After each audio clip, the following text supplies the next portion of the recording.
بسم الله الرحمن الرحيم. التخصص في الفقه والإفتاء والقضاء والتحقیق. 6 نمبر درس محترم حضرات اور کے متعلق ہم بات کر چکے تھے، اس کی ایک مثال بھی دے چکے تھے، دوسری بھی مثالیں ہیں اور کی. آج جو ہے ہم عقود رسم المفتی کے متعلق کچھ تعارفی بات آپ حضرات سے شامل کرنا چاہتے ہیں. دیکھیں حضرات محترم، عقود رسم المفتی قواعد فقیہ میں پہلے بنیادی کتابیں جو کہ مدارس میں پڑھائی جاتی ہیں، اور اس کتاب پر جو ہے اردو میں یا عربی میں بھی تھوڑا سا کام ہوا ہے، کسی نے اتنا خاص کام نہیں کیا. ہاں کچھ ترجمے اور شروح جو ہے لوگوں نے لکھے ہیں، لیکن مایہ ناز نہیں ہے اتنے. عقود رسم المفتی محترم حضرات، علامہ ابن عابدین شامی رحمہ اللہ کا مختصر سا لکھا ہوا رسالہ ہے اور جامع رسالہ ہے.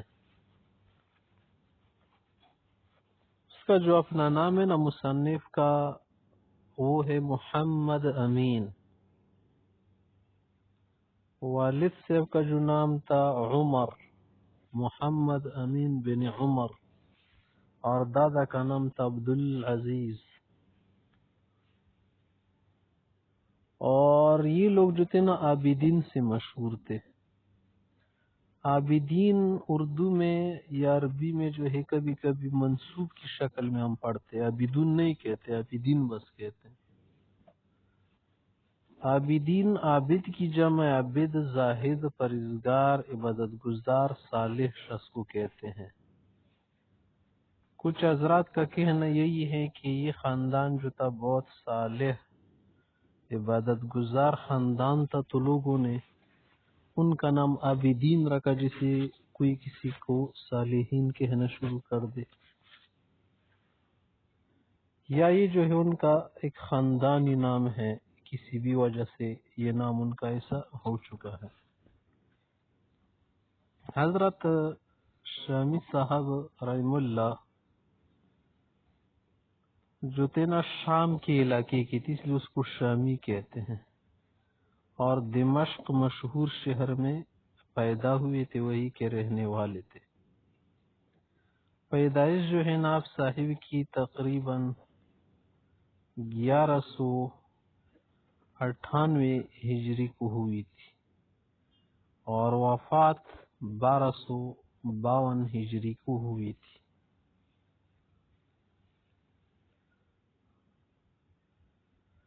آگے حضرات محترم، یہ جو عقود رسم المفتی ہے نا، عقود عقد کی جمع ہے. عقد ہار کو کہتے ہیں، جیسے گلے کا ہار ہوتا ہے. ایک ہوتا ہے عقد، عقد کرنا، کسی چیز کا معاملہ کرنا، عقد کرنا، بیع کرنا، وہ الگ چیز ہے. ایک ہے عقد.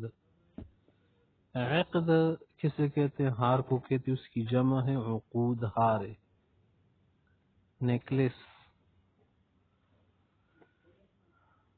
اور رسم جو ہے نا، رسم لکھنے کو بھی کہتے ہیں، جیسے مرسوم،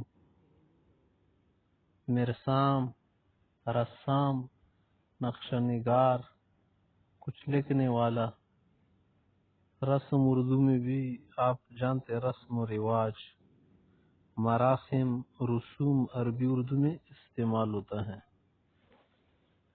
علامات کو کہتے ہیں، کچھ لوگوں کی خاص عادات کو کہتے ہیں، رواج وغیرہ کو بھی کہتے ہیں. یہاں پر مراد سے کیا ہے؟ رسم سے علامہ مراد ہے. علامہ نہیں، علامہ. علامہ مانا نشان. تو معنی اس کا کیا ہوا رسم کا؟ العلامۃ التی تدل المفتی علی ما یفتی به، کہ یہ وہ علامت ہوتی ہے، نشان، جو مفتی کو دکھاتی ہے، بتاتی ہے، دلالت کرتی ہیں اس چیز پر جس پر وہ فتویٰ دیتا ہے نا، تو اس کے لیے راستہ ہموار کرتے. مانا ایک قاعدہ ہوتا ہے، ضابطہ ہوتا ہے نا، انہی ضوابط و قواعد کی روشنی میں، تناظر میں مفتی جو ہے فتویٰ دیتا ہے. عقود رسم المفتی، یہ مفتی تو اس بھی واضح لفظ ہے. اور یہ جو تھا نا، یہ رسالہ حضرت صاحب نے پہلے منظوم شکل میں لکھا تھا. جیسے کلام جو ہے دو قسم پر ہے نا، کلام منظوم نظم کی شکل میں لکھنا نظمی، اور ایک ہوتا ہے کلام منثور نثری شکل میں کلام لکھنا ہے. تو اردو عربی تمام زبانوں میں ہوتا ہے. ایک نثری کلام ہوتا ہے، جیسے ہمارے پاس اردو ادب میں نثری کلام میں بہت کچھ لکھا گیا ہے ادبائے اردو نے. اور ایک نظمی کلام جو کہ اشعار غزل وغیرہ، وہ نظمی کلام. اس طرح عربی میں بھی ایک نثری کلام ہے، بہت سی کتاب عربی ادب میں ہے، فی الادب العربی. اور ایک نظمی کلام.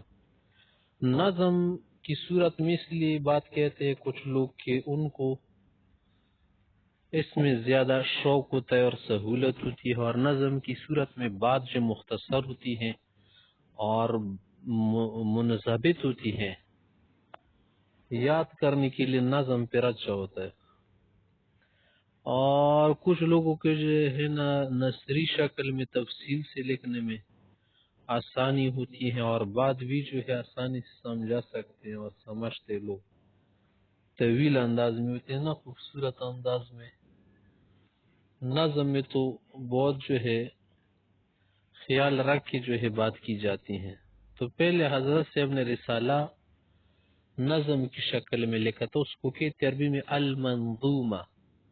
منظومہ اس کو کہتے ہیں منظومہ. اردو میں بھی ہم کہتے ہیں منظوم، ضا کے ساتھ ضا. پھر حضرت سے نے اس کی خودی شرح لکھ لی، شرح عقود رسم المفتی. پھر خود اس کی شرح کر لی. تو یہ جو ہے دو کتاب ہے کہ عقود رسم المفتی اور ایک شرح عقود رسم المفتی. تو اس میں مفتی کا لفظ بھی آیا ہے نا. مفتی کسے کہتے ہیں، مستفتی کسے کہتے ہیں، یہ سوال بھی لوگ کرتے ہیں نا. استفتاء جو ہے طلب جواب کو کہتے ہیں. کسی مسئلے کا جواب طلب کرنا، استفتاء کرنا، استفسار کرنا، پوچھنا، پوچھ گچھ، سوال کرنا، مسئلہ پوچھنا، مسئلے کے حل کے لیے کسی سے جواب طلب کرنا، اس کو کہتے استفتاء. اور جو ہوتا ہے پوچھنے والا اس کو کہتے مستفتی. مستفتی باب استفعال سے ہے. وَيَسْتَفْتُونَكَ فِي النِّسَاءِ وَيَسْتَفْتُونَكَ فِي الْكَلَالِ، جیسے قرآن کریم میں ہے. اور مفتی جو ہے پھر اس کا کیا ہوتا ہے، جواب دینے والا، تو اس کو کہتے ہیں مفتی. افتاء کسے کہتے ہیں، جواب دینا، مسئلے کا حل بتانا، جو بات پوچھی گئی ہونا اس کا جواب دینا. تو مفتی کا کیا معنی ہے، مجیب، جواب دینے والا. ایک سائل ہوتا ہے اور ایک مجیب ہوتا ہے. تو مفتی جو ہوتا ہے نا وہ مجیب ہوتا ہے.